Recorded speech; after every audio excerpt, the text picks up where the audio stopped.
We're co-hosting with Speaker Emerita Nancy Pelosi.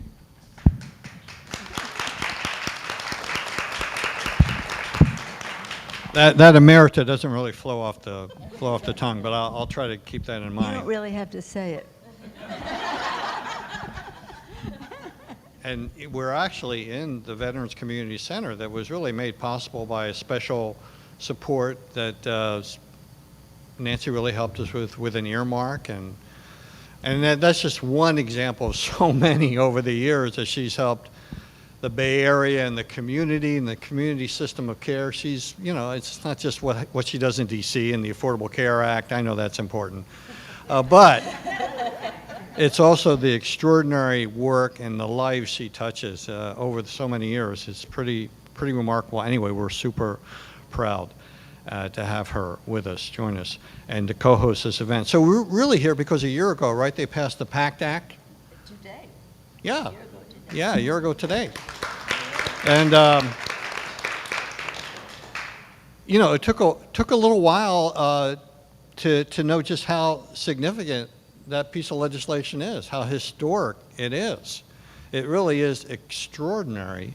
And, I won't steal the thunder, and I want Nancy to talk more about that, but the PACT Act have a major lasting impact on the lives of those who serve. Really, it's extraordinary. And to me, it's a true game changer. But we really have to be vigilant, right, to make sure the VA stays vibrant, robust, and strong.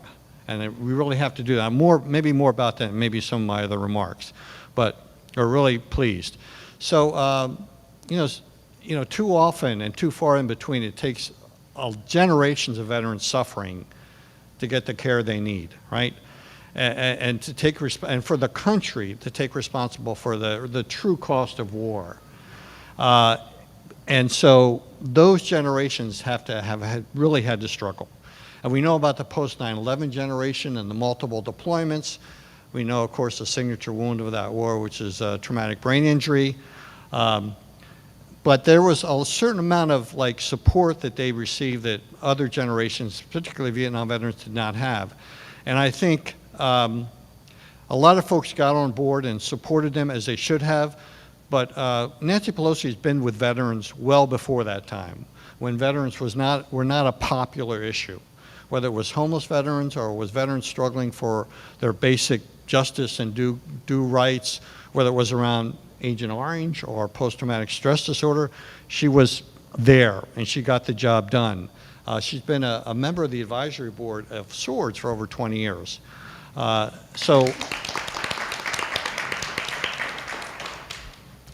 She gets the job done. I also want to say that, there's a rich history here, and I'm very proud of that history, that SWORDS have been very active in that history. Of course, as you know, we provide the direct care. And what we learn about providing direct care, veterans are out in the community, we serve those who are in greatest need. We learn about how the system is working or maybe not working so well. And then we take those lessons and then we fight like hell to make it work better. And that's what we've done over the years. I think it's really interesting if you compare the struggle Vietnam veterans had with the fight with Agent Orange, and you look at the fight with the PACT Act. Very interesting, how much of a struggle that was. And there are folks in the audience, I'm looking at a few, who did instrumental, profound, important work around Agent Orange. I'm Paul Cox. I just have to point him out. But the idea was that we really had to fight ourselves. We were involved with this class action lawsuit, private lawsuit we had just to get some justice and get relief. And at the time, was the largest class action lawsuit in the country for $180 million. But if you think about what we really needed the institution of the VA fully behind us. Only they can do the testing. Only they can collect the data. Only they can do all the extensive research that's needed to establish these connections and the health connections between that kind of the service and exposure to Agent Orange and other toxicity, because war is very toxic, right? War is very, very toxic. But we wanted the testing, we wanted to be treated for these illnesses and wounds, and we wanted to be compensated for those wounds. And that's what the PACT Act represents, and that's what sort of the Agent Orange struggle represents. But we have our work cut out for us.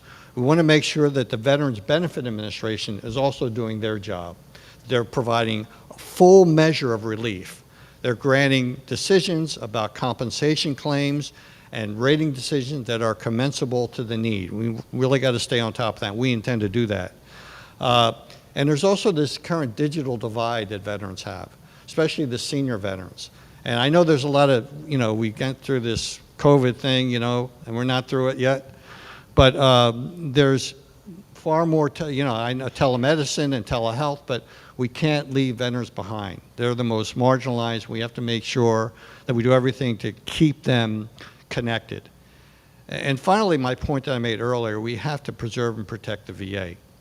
And it's not going to happen if we pretend like everything is just fine.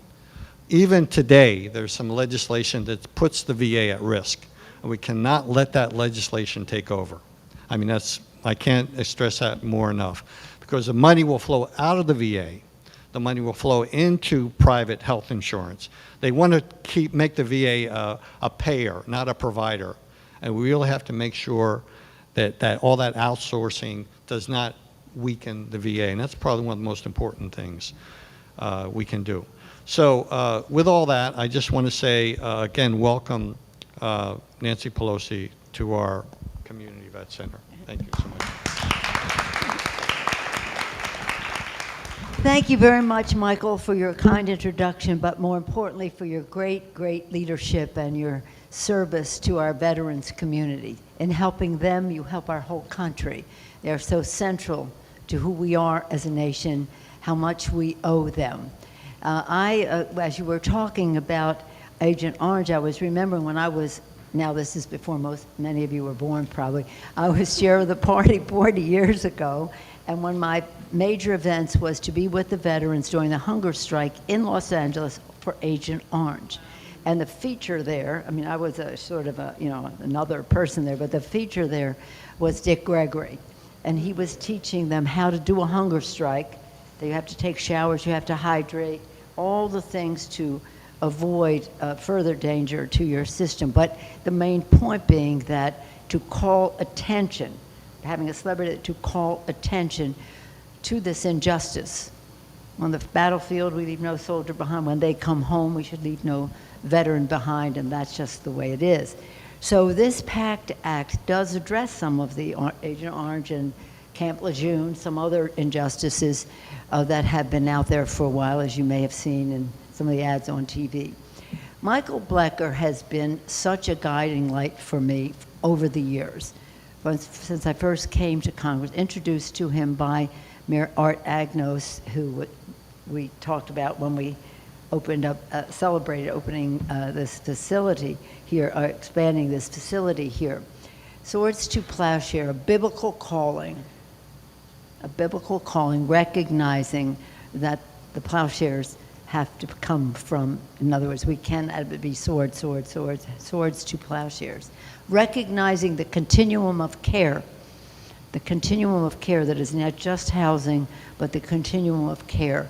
So whether it's here or in the Presidio or some other places, Michael has been there to deliver the service. But he's also been an intellectual resource, and I was proud to appoint him, I laugh because it was Michael, to the commission in Washington, D.C. You didn't talk about that.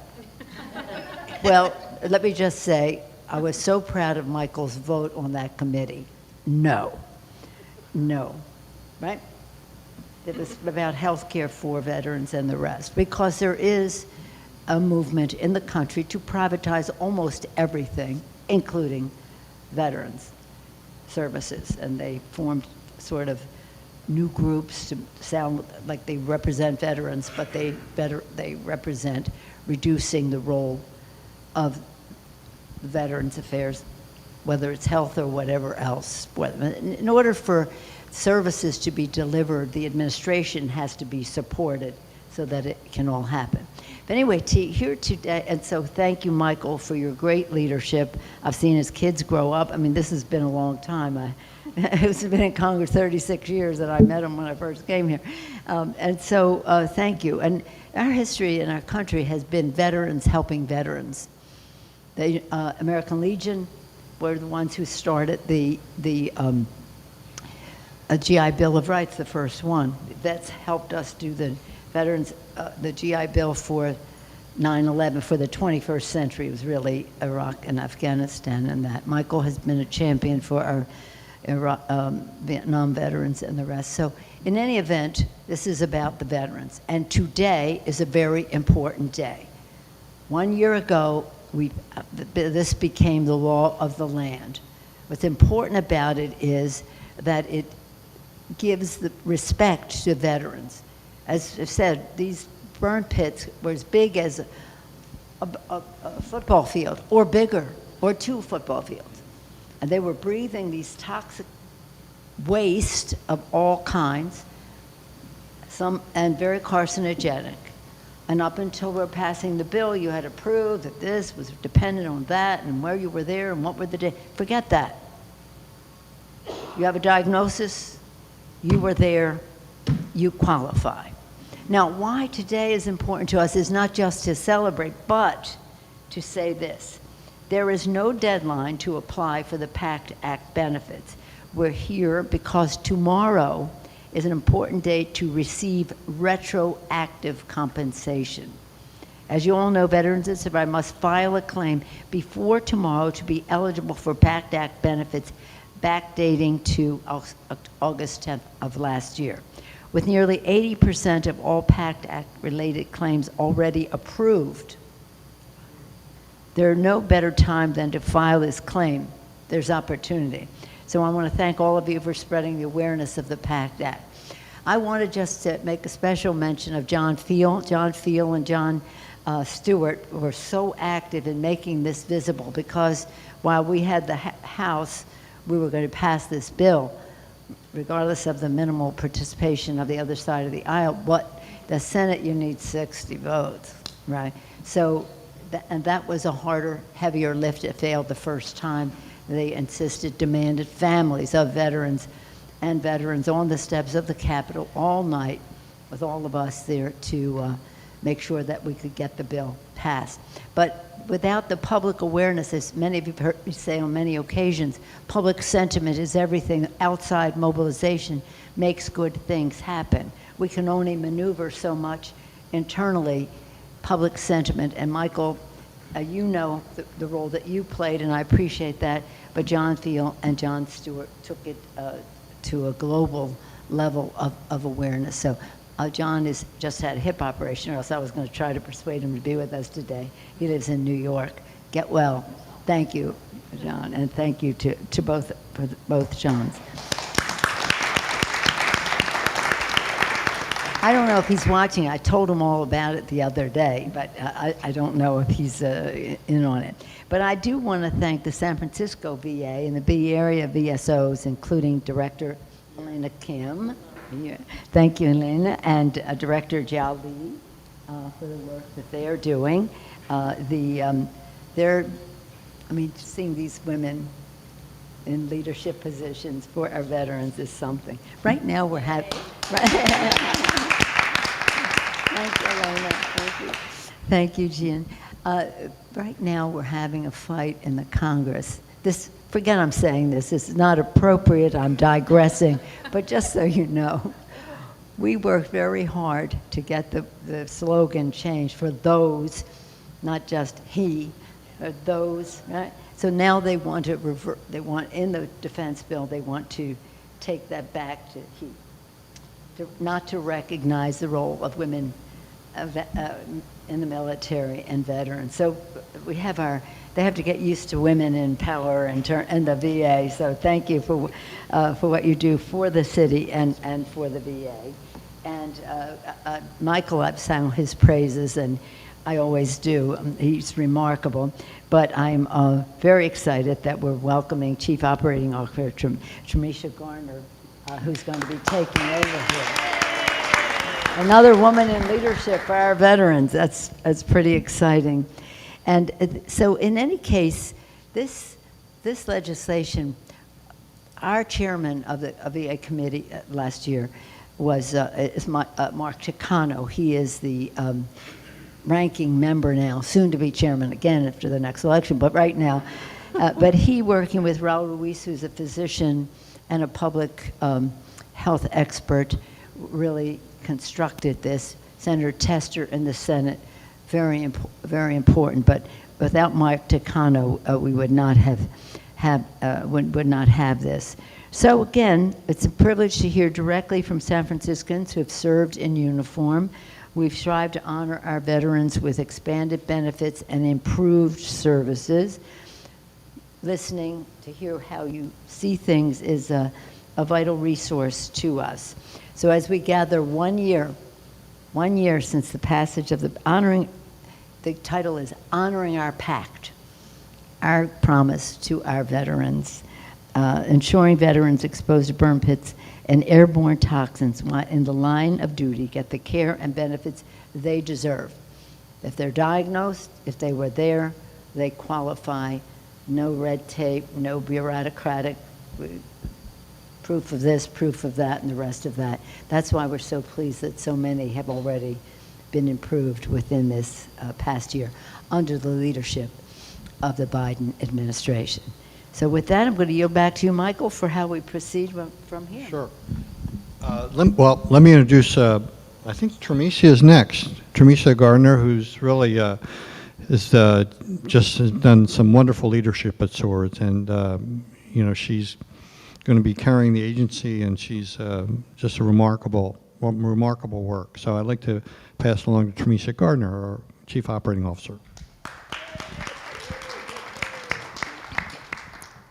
Thank you, and I think I'm here to talk about this experience for veterans that we see here at Swords every day. So I'll just say I have been at Swords for 13 years working directly with veterans and the staff here, but before that I also interned at the Vet Center back home in Atlanta. And for people who don't know, my father-in-law was a Vietnam combat veteran who died due to Agent Orange exposure. And so, acts like the PACT Act would have really helped him in not having to go through so many hoops to prove that he had service-connected disabling conditions. So he lived for over 30 years post-Vietnam with these struggles. He worked multiple jobs and unfortunately passed away due to cancer because of Agent Orange exposure. And so, having families that are living with veterans with these conditions and no support is really something that we need to make sure ends. And the hope with the PACT Act is getting this information out there, not just to veterans themselves, but also to families, because a lot of families are helping veterans day in and day out to really access these resources. A lot of these legislative acts are very convoluted, and it's a lot of words, a lot of language. Many of us don't understand like half of what's in there, but we're like, okay, let's figure this out, because it means a lot. For a veteran to become service connected opens up a whole new world for them. It gives them access to health care, and it also gives them access potentially to housing, which is a very vital resource for folks who are out on the streets, who've served our country. So access to the HUD-VASH program, which are VA-supported housing vouchers, is critical and life-saving to get people off the streets. So, the PACT Act is looking at compensation, which is what most people think about, but it's also those other resources that are just as life-saving: health care, housing, social work supports. All of these things are critical and vital if we're going to talk about having veterans really return to their communities and become whole persons, because service in combat and just service in the military can be traumatic for folks. People are leaving their families, they're leaving their communities, and they're going off into places that many of us don't know what happens on the other side. And so when folks come back, we're trying to reintegrate. When my husband came back from combat, I had to learn a whole new language. Who is this person? We got 2 kids now. When he left, we had 1. So figuring things out, piecing it together, it's a lot of work. And my husband was a reservist, so he didn't deploy from an active duty military installation. So it was us in the community with family trying to navigate. And so we've done an okay job, we think, but there are many veterans out there who may still be struggling. So hopefully, the information that's shared here today can really get veterans inside, have them understand the resources that are out there, and all of the people who are advocating to make these resources possible. Because it's not just us. There are a lot of folks who are really pushing for these things to become law, to be out there in the streets, in the community, getting the words out to folks who may be in encampments, all the way to folks who are in housing and doing well. Veterans need to know what resources are available to them because they deserve them. They fought, they served their country, they were willing to fight even if they did not deploy because maybe they were in peacetime, but folks need to know what's available to them. So I hope, just this small amount of, us being here today is really gonna help push this forward. And I think, like the speaker said, thank you for not having to say the Emerita part. This is amazing. They never say it for a man. Exactly. And you're always our speaker. So, getting this out there and really pushing the envelope, because what folks don't know is not every veteran has access to VA healthcare. Not every veteran knows that they can get access to VA healthcare. So these talks are very important. So please spread the word. And I think I am passing it off to our illustrious Gia Lee, who's heading up our San Francisco VA Medical Center.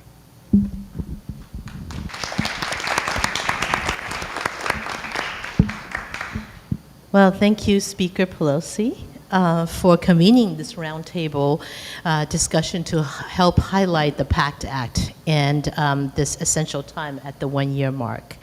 San Francisco VA is proud of our reputation as an outstanding healthcare system, and this historic law empowers us to deliver more care to more veterans. So recent national studies, I don't know if you know, that VA healthcare is consistently as good or better than non-VA healthcare.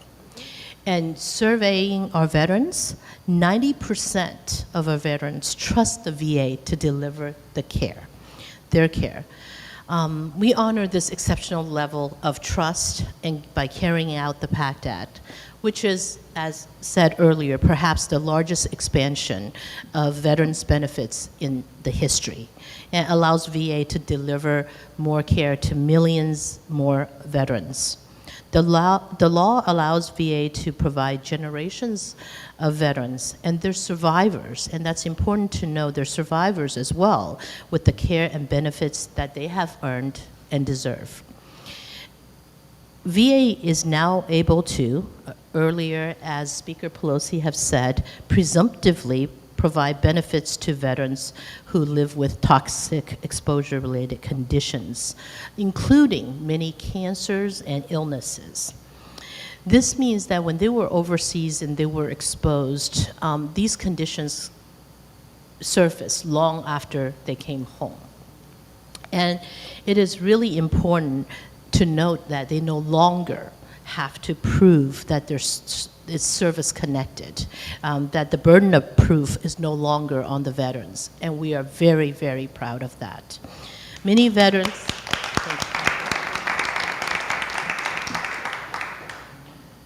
so really, the message that I want to deliver today is that many veterans who weren't previously enrolled with VA can now do so, including those who served in Vietnam era, post 9/11, Gulf War era.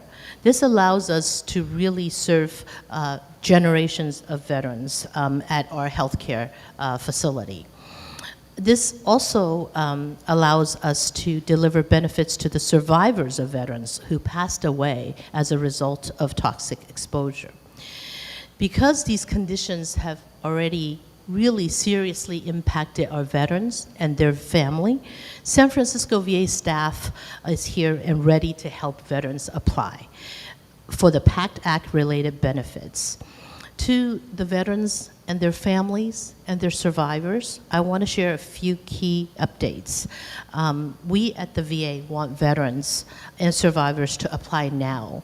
While there's no deadline, as mentioned before, there is an urgency if we want the veterans to get the maximum amount of benefits. So if by tomorrow that veterans apply, or even file an intent to file, their benefits can be retroactively backdated to August 8th of 2022. So I think it's also important to say that some veterans, since we have hosted many PACT Act events at our facility, at our CBOC, in our catchment area, some expressed concerns about how is it going to impact? Is it going to negatively impact the benefits that already receive? But the truth is this: if you file a claim, you are 32 times more likely to see your benefits increase, if not stay the same, but not decrease. So it's really, really important to note that there's no harm in filing. The other thing I really want to caution our veterans: if anyone convinces you that that you need to pay someone or you need to hire a lawyer to get these benefits, that is not true. San Francisco VA healthcare system, and I can say any VA healthcare system, is here ready to serve you and help you file.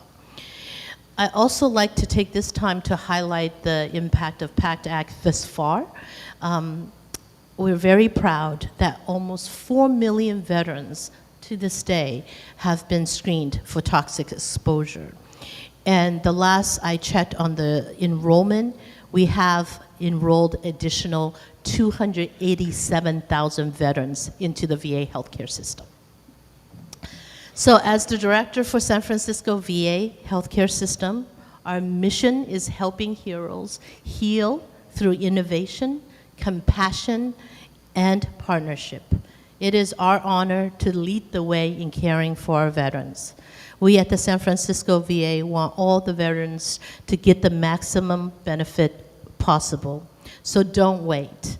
Visit va.gov/PACT or call 1-800-MY-VA-411 to learn more and apply today.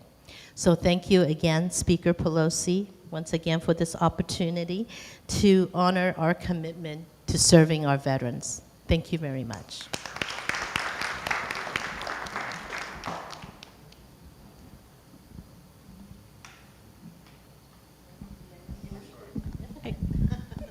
I'm on, sorry. Elena Kim, our County Veteran Service Office Director, and she's been great, just doing some fabulous work there and pouring energy into this. And the County Veteran Service Office is really key for us. So, Elena, please. Thank you, Michael.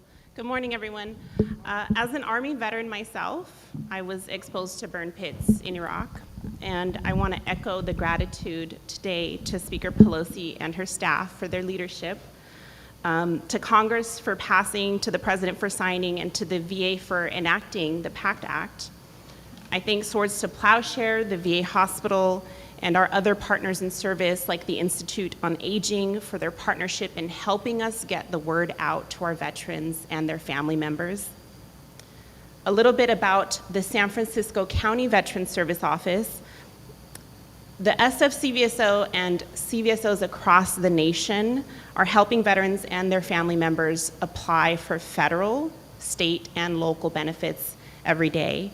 We offer walk-in services as well as the ability to schedule an appointment one-on-one with one of our claims representatives virtually. And thanks to our partnership with the VA Hospital, we even have an outstation at the Fort Miley VA Hospital where we're serving veterans there.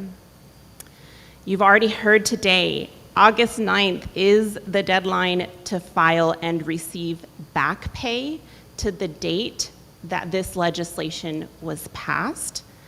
But beyond August 9th, the San Francisco County Veteran Service Office and our commitment to assisting veterans remains unwavering. So if you haven't filed your PACT Act claim yet, do not worry.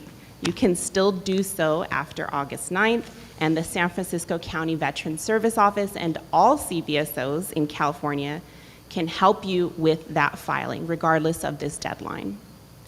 Since the enactment of the PACT Act in August of 2022, over 3,000 new veterans have reached out to the San Francisco County Veteran Service Office for assistance in filing claims, and we will continue to connect with and help every veteran who has served.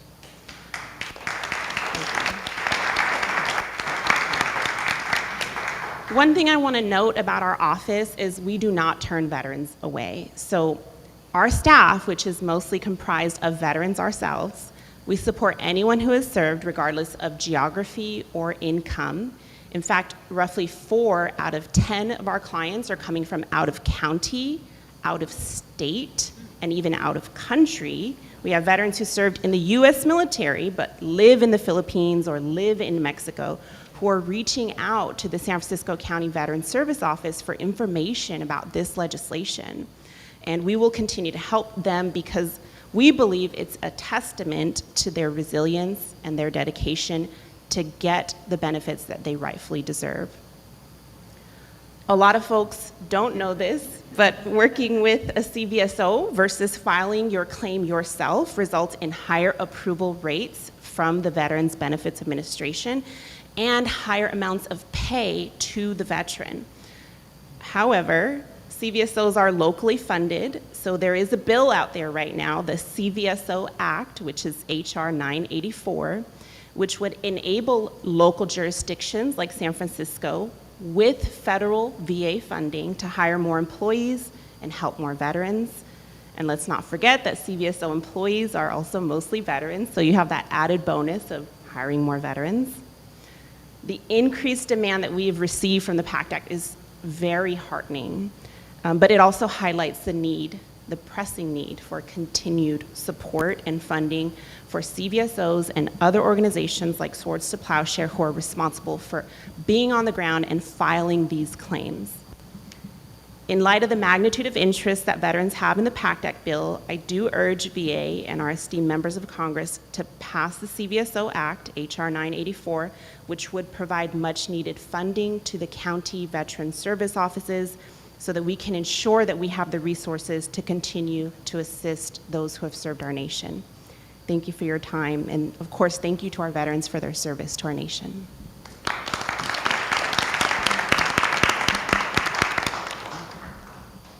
Michael, before we open to questions, I just want to acknowledge that some of the members of the San Francisco Veterans Commission, Affairs Commission are here. William Barnacle, give us a wave, William, thank you. Manly Chan, thank you. And Nicholas Rusinoff. Where's Nicholas? Nicholas, thank you for your service. I also want to acknowledge that we invited all the members, but one person, not a member of that, but Lieutenant Colonel Michael Seltzer. I mentioned him on the day that we signed this bill. His family, he's being treated. He's a real hero in our country. He couldn't be with us today because of the diagnosis that he has and the treatment he is receiving. But again, I want to commend Lieutenant Colonel Michael Seltzer. Thank you, Michael. And again, in terms of this was transformative, this legislation. This was crossing a threshold. We have been for years, how many years, talking about people having to prove this, that, and the other thing when they go for veterans benefits. And when we were opening the door to a bigger benefit opportunity, we wanted to make sure that it did not have anything other than an assumption of worthiness to receive, of course worthy, but quickly to receive the benefits. Michael, how do you wish to proceed? I think we have time for some questions, and why don't we raise your hand and let's get to it. I'm sorry, Dell? Go ahead, Dell. Hi, my name is Dell Seymour, and I thank everyone for being here. In fact, Madam Speaker, I was in your office in Washington 2 weeks ago lobbying for emergency vouchers for veterans. I think you were across the street on the hill fighting somebody. But thank you for coming, and thank you for always coming. And my question is, I deal with veterans in the outreach position on the streets, and one thing I continue to encounter for years is the fact when I'm trying to advocate for veterans to go see you, they're saying, wait a minute, I'm going to the VA to fight the VA. So how do you get around this obstacle? And I know you've dealt with it for all the time. It's really difficult on the street for us. And the other thing is, you know, I have a computer in every room in my house.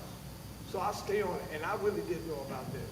So how do we get the word out to the veterans who's in this alley right here in the tent that has no computer? How do we get the word out to them and for them to apply for that? Because there are a lot of, you mentioned all the numbers that have applied, which is great, but what about the ones that haven't applied? They just don't know about this, or just don't trust the VA. There's still that mistrust in our community from years because that burden of proof has been real difficult. I can personally attest to that. That burden of proof is real difficult. So how can we get the word out that this doesn't require the standard burden of proof that the VA have for people applying for their well-deserved claims? Thank you. Thank you so much for that question, Del. I love this question because there is a common misconception amongst veterans on what the County Veteran Service Office does. And so your question is, how do I convince a veteran to go to the VA to help them fight the VA? And we're specifically, when we talk about the VA, we have to separate the Veterans Health Administration with the Veterans Benefits Administration. So first off, when you're talking about the Veterans Health Administration, I'm a veteran, I'm also a patient at the San Francisco VA hospital, and the care is top-notch. So I would encourage any veteran out there who hasn't enrolled, please go to the hospital and enroll, and if you need assistance with that, we can help you. And I've been in Fort Monty 30 years and I'm still alive. So. Please, continue, please. So there's over 50 counties in California, and every county has a county veteran service office. And a lot of folks don't know this, but we are actually not the VA. So we are county or city employees, right? So when you ask, well, how can you be my advocate if you work for the VA? Well, we don't. And I would emphasize that to veterans. We are veterans ourselves. We're working in either city or county positions that are locally funded. And we're here knowing the ins and outs of how the Veterans Benefits Administration works. And we're doing this day in and day out. This is our bread and butter. So come to us, we can help you. Your rates of approval are gonna be higher when you work with one of my claims representatives. And you're also gonna be sitting across the table from another veteran. So please continue to do your work. Thank you so much for your work, Del, and helping us get the word out. You did have some follow-up questions about how do we get the word out to other folks, so I want to open that up to the rest of the team. Well, what I wanted to say, Del, is that right pre-COVID, we had an enormous meeting at the Veterans, the War Memorial Building. Hundreds of veterans showed up at that meeting, and they were overwhelmingly in support of the VA. Overwhelmingly in support. It was interesting because you open it up to a public meeting, you know, you want their facts. And in leading up to this, we've had many meetings with the VSOs. Michael has come to one or two, more than that, but I say that because one or two of them he was sort of disruptive, but nonetheless, that's why we love Michael. But listening to the VSOs, every category of ethnicity and disability or otherwise able people, or gender, generation, different wars, all the rest, and listening to them as to what the priorities would be over time. Now this has emerged, and we are very proud of it. So we don't want, it's different, the burden of proof is different now, and they really have to know that, but I don't want there to be a feeling that in our community with the VA, they were very positive that day. It's almost surprising to me because I was thinking we'd be taking back some opposing views, but I guess the Koch brothers had not reached them yet with their privatize the VA. I thought there was another hand raised. So again, will you just, I know they don't have computers, but tell again the contact point of, for everyone out there. Yes, absolutely. So Del, first of all, thank you for having faith in San Francisco VA, and I'm very happy that we have kept you healthy and strong, going strong. So I want to address your question. You know, we already have good partners in the city to help the veterans, but VA, in VA facilities, we have invested in personnel to do outreach. So our homeless coordinators, as you say, you know, the veterans that's nearby here, we have every intention of reaching out to each and every one of them. Also, we have been hosting outreach events to promote and so that people can become aware. But just for those who are not aware, we have, again, even if you come to the VA, we can visit www.va.gov/PACT. Yeah, that's where, yeah. But we are committed to get the word out ongoing, even past this one. Thank you so much. Good morning, everyone. My name is Bill Barnacle. I'm a commissioner for the Veterans Affairs City County of San Francisco, and also I'm retired Air Force, 30 years in the military. I also agree with Del that during my tenure as a commissioner in the 8 years, we've had problems how to make information out to the old veterans, especially the Vietnam veterans. It's gotten better, but it's getting there. So, you know, to answer your question, I also help do claims for veterans. As of today, I've taken 400 vets off the streets, men and women, to get additional benefits that didn't know about benefits, you know? And that's what I want to talk about. But the question that some of the wives call me up, or husbands, they say, Bill, how come we don't know about this? And the ultimate question is, I don't have an answer, because some of them have got the benefits that they never received. Especially, I've done a couple Korean vets that should have got the benefits. They were rated 100%. And of course, the wife calls me up and says, how come we weren't aware of this? And once again, I don't have an answer to why. I don't have an answer. But that's not what I want to talk about. I want to talk about the PACT Act. So thank you, Nancy. I've known you for a long time. Yes. Thank you for everything you've done for our vets. But the PACT Act is kind of interesting. 2 years ago, some of you may know a person by the name of Carl Payne. Carl Payne was a 10-time world champion cable car player, retired from Uni, and then also retired from the SFPD. So exactly 4 years ago, Carl came to me and said, hey, Bill, I have some health issues, and you think I would qualify for any benefits? I said, Carl, let's go. We filed a claim. On the form, it had if you were stationed at Camp Lejeune. It didn't mention anything about the water. Now I'm going to be 72 next month, and I said, Carl, let's apply and see what happens. Well, lo and behold, Carl got accepted and got approved for 100%, which is great. But on the application, once again, that this contaminated problem we had has been going on for 72 years. And Carl applied, and he got approved. Once again, on the application, it says, were you stationed at Camp Lejeune? And of course, Carl was stationed at Camp Lejeune, I think, in the 50s. And there was a time period, I think 51, 53, or 60, whatever it was. So Carl got approved. Unfortunately, yesterday was his second year, and he passed away. I believe if this PAC, or if we knew about this stuff to help our veterans, and we still have a lot of veterans that have cancer from the PAC Act, from Camp Lejeune, that if we knew about this, I believe maybe Carl could have been living 3 more years longer or 4 years longer, you know? And then the kids called me up, and you know, they asked me, what should we do?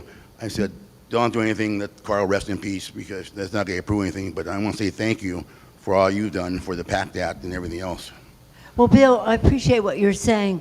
The Camp Lejeune piece was something that we injected into the PACT Act because it wasn't, strictly speaking, a burn pit issue. But it was a terrible issue, and we had many hearings. Even when we didn't have the majority, we would have rump hearings, so families would come in. And this is not just about the person serving, it's about the person's family that may have been stationed at Camp Lejeune too. So they should follow. And I don't know, I don't watch that much TV, but when I do, I always see the ad for Camp Lejeune. Don't you see it there? If you served at Camp Lejeune, the water situation was sinful. It was destructive to the service person and their family, or her family. So there might be some opportunity still there. Perhaps, Bill, if you... We work together. Yeah, because it is about the families too, and that, because they were drinking that water at that camp for a long time. The VA hospital, knows, is one of the best in the systems. I've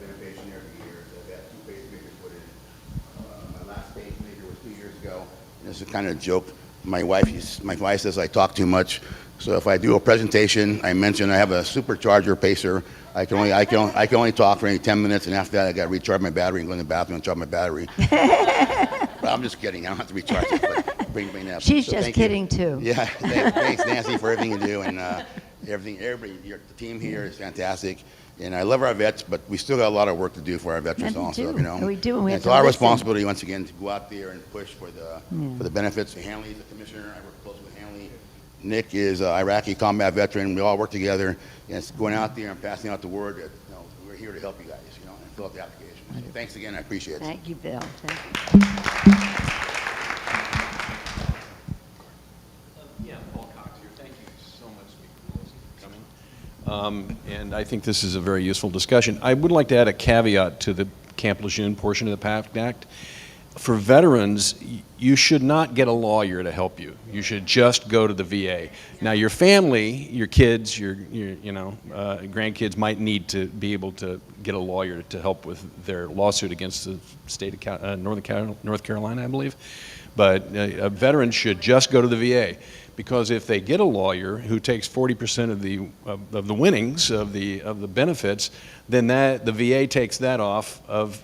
Say you get $100,000 and you lose $40,000 to your attorney, the VA takes that $100,000 before they give you any benefits, unless I'm wrong. So please correct me if I'm not correct on that. Thank you.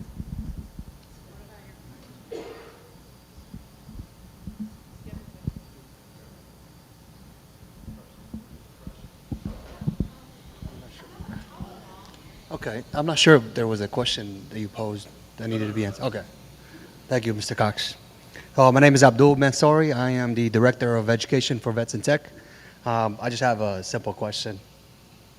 So moving forward, what plans or initiatives are in place to ensure that the benefits provided by the PACT Act continue to reach and support veterans effectively?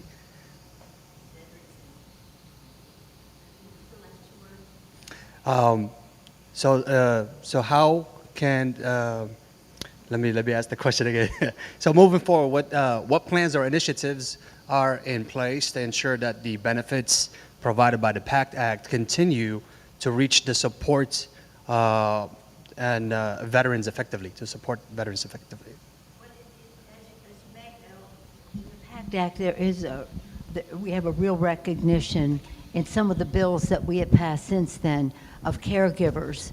We just really a very important piece of legislation for caregivers, and that's really a central thing, because we've met with the I served on the board of the task force of co-chaired it with John McCain, actually, when it started that Elizabeth Dole started for the caregivers, because these are the hidden heroes, they call them, because they're doing all this. Some of them have to give up their job because they're full-time caregivers at home. Many of them are moms of little children and are caregivers at the same time for a veteran, or moms or dads, going either way. So there are more things that are in the works, including the funding for the localities to be able to have the funds to do the outreach. Outreach is always very, very important. And the more outreach, then the better word of mouth from one veteran to the next. But we've passed probably, we've had a number of veterans bills that we passed since this bill to reinforce different aspects of it. But this won't stop. This is now the policy, right? Yes. So thank you for your question. I think it's a very relevant one. I just want to say that at all VAs, and especially at San Francisco VA, we are poised. We are already looking at our enrollment to make sure that we're hiring providers and staff to adequately to provide the best and soonest care to our veterans. So the outreach is there. So we actually are poised to take on however many veterans that are now enrolled with our system and adjust our staff staffing accordingly to make sure that the veterans are really attended to in an expeditious manner. So we are poised to do that. Just so that you know, at the San Francisco VA, you know, obviously we get the appropriations from Congress, but you know, we, as the director of San Francisco VA, it's my job to ensure that veterans care needs are done based on the demand that we see. So we do anticipate that. Thank you. Yeah, I just had a quick question. I'm not sure if you would have the exact estimate on this, but how long can veterans, or how long would it take for veterans to receive their benefits? What's the timeline like for them actually getting them? So if you go onto va.gov, they keep a running timeline of the average time that the VBA, the Veterans Benefits Administration, is taking to process claims right now. I looked at it yesterday, and it was about 104 to 105 days. So that's from the time that you submit your actual application for VA benefits to the VA, and the VA receives it. Now, keep in mind, at the County Veteran Service Office and at Swords to Plowshare, some of the work that we do with the veteran happens before they get their application submitted. So we're doing a lot of prep work with the veteran beforehand. That prep work could take anywhere from a day to several months, and then we get the application submitted, and then from there, the VA is taking about 104 to 105 days to process the claims.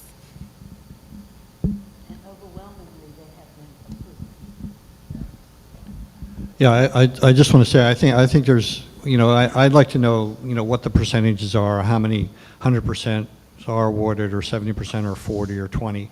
I think that would be significant, because that tells you whether the measure of relief was full versus if it was just a 20% rating that was given. So I'd like to see more transparency on the actual award percentages myself.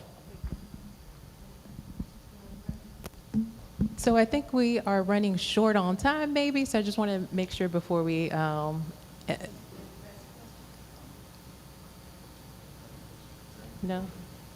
Any other, no? It's like a yes, no.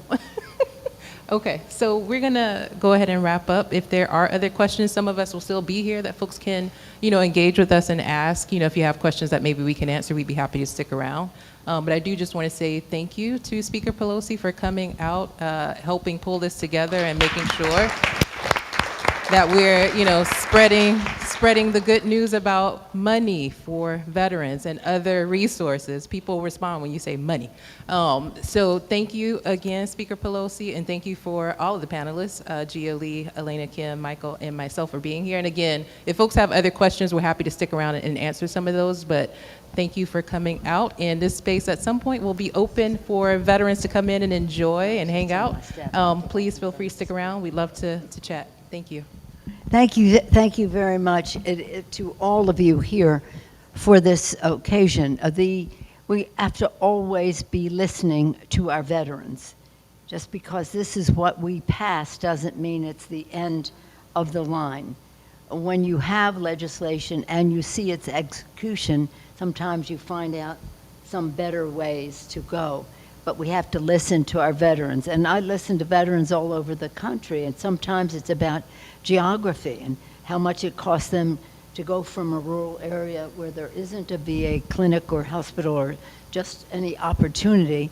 So that's why your county initiative is so important, because I thought if they were in the National Guard and the reserves, they would be all of a group and would have a better understanding because of their communication. They told me no, it's the active duty people who have better access in that. So listening to our vets about the practicalities. The policy may be great, the opportunity may be there, the presumption, the burden of proof may be, but people have to know. And again, listening to these questions and those of our VSOs. I was at the Memorial Day service. Now that was, you know when that was. And there were hundreds and hundreds of veterans there and families. And they seemed to be aware. Many of them were coming up and saying, thank you for the PACT Act, thank you for the PACT Act. So we just have to make sure that everybody is aware, because this is there for everyone. It would be a missed opportunity from not to do so. But thank you to each of you for the roles that you play in reaching out to our veterans. Because of them, we're the home of the brave, the land of the free, all of that. You are tired of listening to me talk about the fact that I'm from Baltimore and the national anthem is dear to me, and that the line in there that means so much to me and that I cheer the most for is, and our flag was still there. Our troops our veterans make sure, give proof through the night that our flag is still there for a lot of reasons in what's happening in our country right now. But we know our debt is a great one. Again, we leave no veteran behind when they come home. So thank you all for making that a reality for our veterans. And thank you so much to the city and the county of San Francisco, to you, Elena, to you and the VA, and we're so proud of Fort Miley and the work that is done there. Thank you to our new executive director, what do we call you now, Madam President, or? And Michael. Kaiser. Congratulations and thank you for everything. But thank you all to our commissioners and our friends, Mr. Mayor of the Tenderloin. He has no term limits, he tells me, but thank you all. Bye-bye.